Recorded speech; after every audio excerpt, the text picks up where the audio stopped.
નમસ્કાર. સમગ્ર શિક્ષા અભિયાન. મારું નામ પરમાર ભરતભાઈજી. હું મહેસાણા જિલ્લાના વિસનગર તાલુકામાં સ્પેશિયલ એજ્યુકેટર તરીકે ફરજ બજાવું છું. આ કોરોનાની મહામારી વચ્ચે જ્યારે નોર્મલ બાળકોને હોમ લર્નિંગ દ્વારા શિક્ષણ અપાતું હોય ત્યારે આપણે પણ આપણા દિવ્યાંગ બાળકોને હોમ લર્નિંગ દ્વારા શિક્ષણ પૂરું પાડીએ.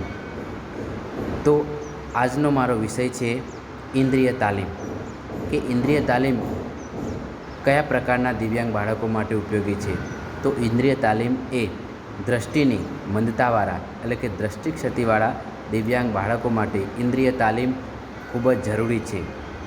ઇન્દ્રિય તાલીમ એ ઓરિએન્ટેશન અને મોબિલિટીનો એક ભાગ છે. દૃષ્ટિ ક્ષતિવાળા બાળકોને ઇન્દ્રિય તાલીમ મળે, ઇન્દ્રિય તાલીમ આપવામાં આવે ત્યારબાદ એ શિક્ષણ તરફ આગળ વધી શકે છે. તો ચાલો આજે આપણે દૃષ્ટિ ક્ષતિવાળા બાળકો માટે ઇન્દ્રિય તાલીમ શું છે, આપણી ઇન્દ્રિયો કેટલી છે અને ઇન્દ્રિય તાલીમનું શું મહત્ત્વ છે તે વિશે વિગતવાર પીપીટી જોઈ અને ચર્ચા કરીએ આપણે. તો વાલી મિત્રો, આપણે જોઈએ કે દૃષ્ટિ ક્ષતિવાળા બાળકોના સર્વાંગી વિકાસ કઈ બાબત પર આધાર રાખે છે. તો દૃષ્ટિહીન બાળકનો સર્વાંગી વિકાસ એ જ્ઞાનેન્દ્રિયો પર આધાર રાખે છે. દૃષ્ટિહીન બાળકના વિકાસમાં કાન એટલે કે સાંભળવું, નાક એટલે કે સૂંઘવું, જીભ એટલે કે સ્વાદ પારખવો અને ચામડી એટલે કે સ્પર્શ, આ દરેક ઇન્દ્રિય એક વિશિષ્ટ ભાગ ભજવે છે અને તેના દ્વારા જ કોઈ પણ બાળક કે કોઈ પણ વ્યક્તિ એ જ્ઞાન મેળવી શકે છે. એવું કહેવાય છે કે કોઈ પણ વ્યક્તિ કે બાળક આંખ દ્વારા 80% જ્ઞાન મેળવે છે. એટલે કે તમે જોઈ શકો કે જ્યારે કોઈ પણ બાળક કે વ્યક્તિ જોઈ શકે છે તો એને કોઈ પણ વસ્તુનું 80% જ્ઞાન પ્રાપ્ત થઈ જાય છે. અને જે બાળક કે વ્યક્તિમાં આ ઇન્દ્રિયની ઉણપ રહી જાય છે તેમને બીજી ઇન્દ્રિયની તાલીમ દ્વારા જ્ઞાન પ્રાપ્ત કરાવવું પડે છે. તો ચાલે આજે આપણે જોઈએ કે ઇન્દ્રિય તાલીમની વ્યાખ્યા જોઈએ કે ઇન્દ્રિય તાલીમ શું છે. અને તો દૃષ્ટિની ઉણપ હોય તો અન્ય ઇન્દ્રિયોના અસામાન્ય વિકાસથી તેની ભરપાઈ થઈ જાય છે. આ માન્યતા ખોટી છે. લોકો એવું કહે છે કે જેની આંખ જતી રહી અથવા જેને એક ઇન્દ્રિયની ખામી હોય તો તેને બીજી ઇન્દ્રિયો સતેજ થઈ જાય છે. પણ ખરેખર આ વાસ્તવિકતા ખોટી છે. તે બાળકને અથવા તે વ્યક્તિને બીજી ઇન્દ્રિયોની પૂરેપૂરી તાલીમ આપવી પડે છે, ત્યારે જ બધી ઇન્દ્રિયો સતેજ થાય છે. તાલીમ વગર કોઈ ઇન્દ્રિય કામ કરતી નથી. તો હકીકતમાં પ્રાપ્ત થયેલી દૃષ્ટિહીનતા આત્મવિશ્વાસ છિન્ન ભિન્ન કરવામાં પરિણમે છે. એટલે કે જે વ્યક્તિની જે વ્યક્તિની દૃષ્ટિ જતી રહે અથવા તેની કોઈ પણ વ્યક્તિ કે બાળકની એક ઇન્દ્રિય જતી રહે ત્યારે તેની ઘણી ઉણપ રહી જાય છે. એટલે કે તેનો આત્મવિશ્વાસ એ છિન્ન ભિન્ન થઈ જાય છે. તેમ છતાં યોગ્ય તાલીમ અને વ્યવહારથી અન્ય ઇન્દ્રિયોના સંમિલિત ઉપયોગ વડે વ્યક્તિ આસપાસના પર્યાવરણને સમજવાનું કૌશલ્ય ખીલવી શકે તેવી તાલીમને ઇન્દ્રિય તાલીમ કહેવામાં આવે છે. એટલે કે બાળકને જે દૃષ્ટિએન્દ્રિય જતી રહે છે તે બાળકને બીજી ઇન્દ્રિયનું તાલીમ આપી અને તેનામાં આત્મવિશ્વાસ વધારી શકાય છે અને તે પણ નોર્મલ વ્યક્તિ કે નોર્મલ બાળક જેવું જીવન જીવી શકે છે. તો ચાલો આપણે આજે જોઈએ કે ઇન્દ્રિય તાલીમનો આધાર અથવા વ્યક્તિના અથવા બાળકના વિકાસ માટે કઈ કઈ ઇન્દ્રિયો મહત્ત્વની છે જોઈએ. તો એક છે શ્રવણ એટલે કે શ્રવણેન્દ્રિય એટલે સાંભળવું, સાંભળવાની શક્તિ. બીજું છે સ્પર્શ એટલે કે સ્પર્શેન્દ્રિય. ત્રીજું છે સ્વાદેન્દ્રિય એટલે કે સ્વાદ પારખવો. સ્વાદ દ્વારા આપણે ઘણું બધું જ્ઞાન મેળવી શકીએ છીએ. તેવી રીતે ગંધ, ઘાણેન્દ્રિય એટલે કે સુગંધ દ્વારા પણ આપણે ઘણું જ્ઞાન મેળવી શકીએ છીએ. અને એક દ્રષ્ટિ જે મેં કહ્યું ને અગાર કે જોઈને આપણે 80% જ્ઞાન મેળવી શકીએ છીએ. તો આ તમામ ઇન્દ્રિય એ બાળકના વિકાસમાં જ્ઞાન મેળવવામાં ખૂબ જ મહત્ત્વનો ભાગ ભજવે છે. તેના દ્વારા જ કોઈ પણ વ્યક્તિ અથવા કોઈ પણ બાળક એ જ્ઞાન મેળવી શકે છે.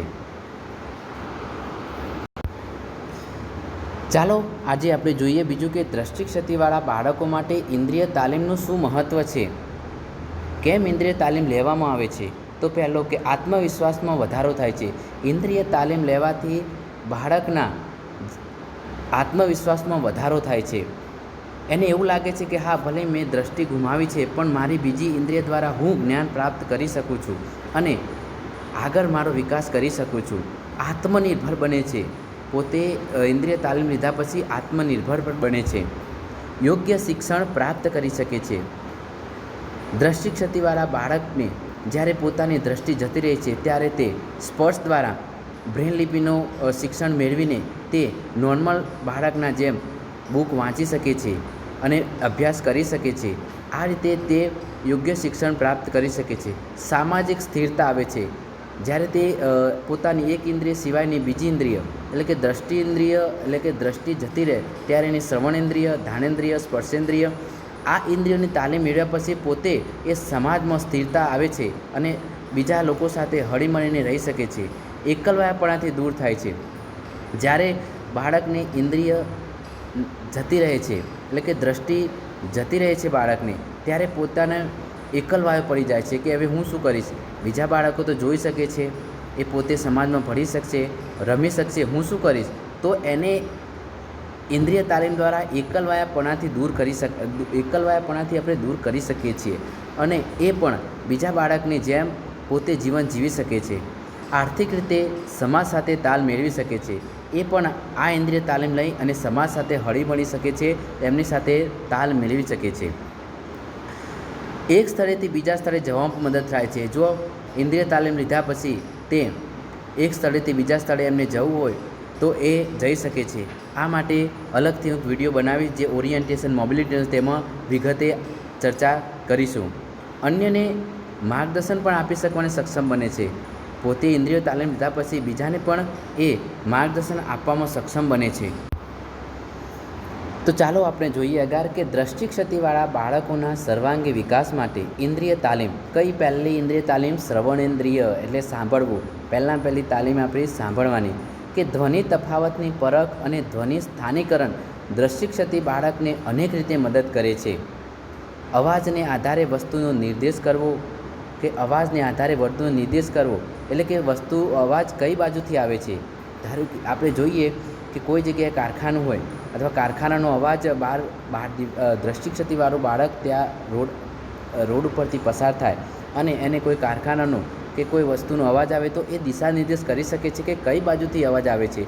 એ તાલીમ દ્વારા થઈ શકે છે. ધ્વનિઓના તેમના ઉદ્ભવ સ્થાન અને તે ગતિમાં છે કે નહીં તે નક્કી કરી શકે છે. એક જ ક્ષણે આવતા અનેક અવાજોના તફાવતે પારખી શકે છે. ક્યારે? કે તાલીમ દ્વારા. કે એક જ ક્ષણે એક જ સમયે જે અવાજ જુદા જુદા આવી શકે તે પારખી શકે છે. ધારો કે કોયલનો અવાજ, કાગડાનો અવાજ, પોપટનો અવાજ.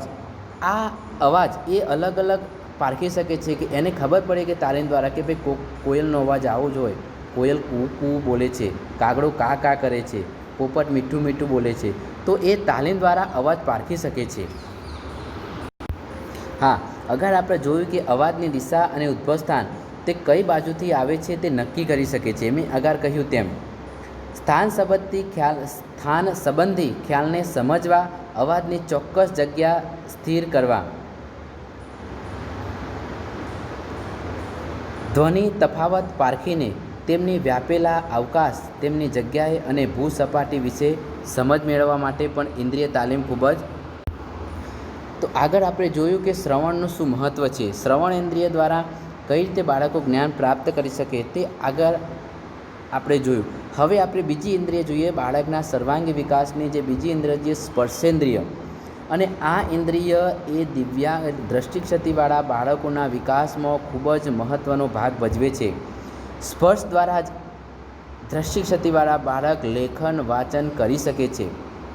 માટે આ ઇન્દ્રિય એ દ્રષ્ટિક્ષતિવાળા બાળકના વિકાસમાં ખૂબ જ મહત્ત્વનો ભાગ ભજવે છે એમ કહેવાય. તો ચાલો આપણે જોઈએ સ્પર્શ ઇન્દ્રિય. સ્પર્શ એટલે સ્પર્શ કરવો, ટચ કરવું, સ્પર્શીને જ્ઞાન મેળવવું તે. તો એક અવકાશ, ગુણવત્તા, સપાટીની પ્રત એટલે કે ખડબચડી, સપાટ, મુલાયમ, કઠણ વગેરે સ્થિતિસ્થાપકતા, ગરમ કે ઠંડુ, તાપમાન, વસ્તુ વાંકી વળી શકે છે કે નહીં, વજન વગેરે સમજવા. એટલે કે સ્પર્શ દ્વારા આપણને ખ્યાલ આવે છે કે તે કેવી વસ્તુ ખરબચડી છે, વસ્તુ સપાટ છે, મુલાયમ છે, ઠંડી છે, ગરમ છે. આ સ્પર્શ દ્વારા આપણને ખબર પડી જાય છે. માટે સ્પર્શેન્દ્રિયની તાલીમ આપી શકાય છે. મારી વાલી મિત્રોને અપીલ છે, અથવા જે પણ આ વિડીયો જોઈ રહ્યા અને તેમને ક્યારેય દૃષ્ટિક્ષતિવાળું બાળક અથવા વ્યક્તિ હોય તો તેમને પ્રેક્ટિકલ કરાવીને ઘરે પણ આ ઇન્દ્રિયોની તાલીમ આપી શકે છે. ધારો કે દૃષ્ટિક્ષતિવાળું બાળક હોય તો તેના વાલી એને શ્રવણનું જ્ઞાન આપવું હોય તો એ જુદા જુદા અવાજો કાઢીને, અથવા અત્યારે તો મોબાઈલની અંદર જુદા જુદા પક્ષીઓના અવાજ કાઢીને એને સંભળાવી શકે છે. અથવા રોડ ઉપર જઈ અને સ્કૂટરનો અવાજ, બાઇકનો અવાજ, ગાડીનો અવાજ, આ અવાજ એ પ્રેક્ટિકલ કરાવીને બાળકને જ્ઞાન આપી શકે છે. બીજું કે વસ્તુની સ્થિતિ નક્કી કરવા અને કઈ વસ્તુ છે તે નક્કી કરવા માટે સ્પર્શ જરૂરી છે. આપણે કોઈ પણ વસ્તુને જોઈ શકીએ ત્યારે આપણે જ્ઞાન મેળવી શકીએ છીએ અથવા વસ્તુની ખબર પડી જાય છે. પરંતુ દૃષ્ટિક્ષતિવાળા બાળકને નાના નાના ટૉપિક સમજાવવા પડે છે. એમને સ્પર્શ કરાવીને ખ્યાલ આપવો પડે છે કે આ વસ્તુ આ રીતની છે, આ કઠણ છે, નરમ છે. જ્યાં સુધી એ સ્પર્શ નહીં કરે ત્યાં સુધી એમને ખબર પડશે નહીં કે આ વસ્તુ શું છે. આપણે તો જોઈ શકીએ એટલે ખબર પડી જશે કે આ વસ્તુ આ રીતની છે. ખુરશી તો આપણે જોઈશું તો આપણને ખબર પડશે ખુરશી છે એને 4 પાયા છે, ઉપર બેસવાની ગાદી છે. પણ દિવ્યાંગ બાળકને ખુરશી શું છે એનો ખબર પડશે નહીં. જ્યારે તે બાળક ખુરશીને સ્પર્શ કરશે ત્યારે જ તેને ખબર પડશે કે ખુરશી આ રીતની છે.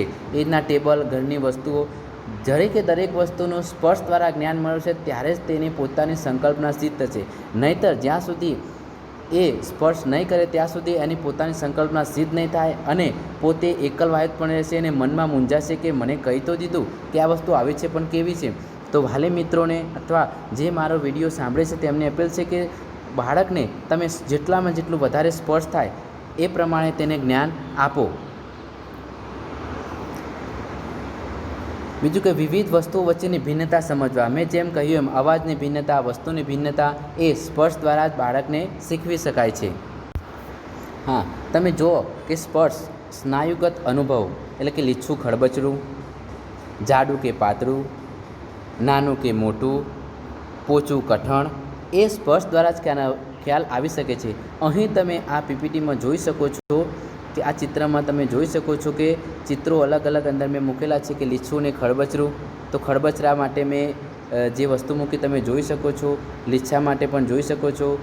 જાડું કે પાતળા એના માટે મેં 2 પેન્સિલનો ઉપયોગ કર્યો છે. તો જાડી પેન્સિલ અને પાતળી પેન્સિલ એ સ્પર્શ દ્વારા તે બાળકને સમજાવી શકાય છે. નાનું મોટું, નાનો રાઉન્ડ છે અને મોટું રાઉન્ડ છે, 2 વસ્તુ મેં મૂકેલા છે, જોઈ શકો છો. અને દિવ્યાંગ બાળકોને સ્પર્શ દ્વારા તમે અથવા દૃષ્ટિક્ષતિવાળા બાળકને સ્પર્શ દ્વારા તમે સમજાવી શકો છો.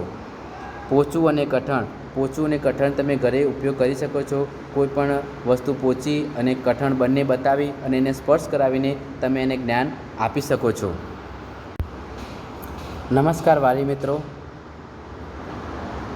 આ 2 ઇન્દ્રિયોની તાલીમ આપણે જોઈ કઈ કે શ્રવણેન્દ્રિય અને સ્પર્શેન્દ્રિય. આ 2 તાલીમ તમે ઘરે પ્રેક્ટિકલ દ્વારા અથવા રૂબરૂ બાળકને અનુભવ દ્વારા શીખવી શકો છો. તો બસ આટલા વિડીયોમાં આપણે આ જોઈએ. આગળના ઇન્દ્રિય તાલીમ પાર્ટ 2 વિડીયો બનાવીશ. તેમાં બીજી ઇન્દ્રિયોની તાલીમની હું સમજ આપીશ. નમસ્કાર.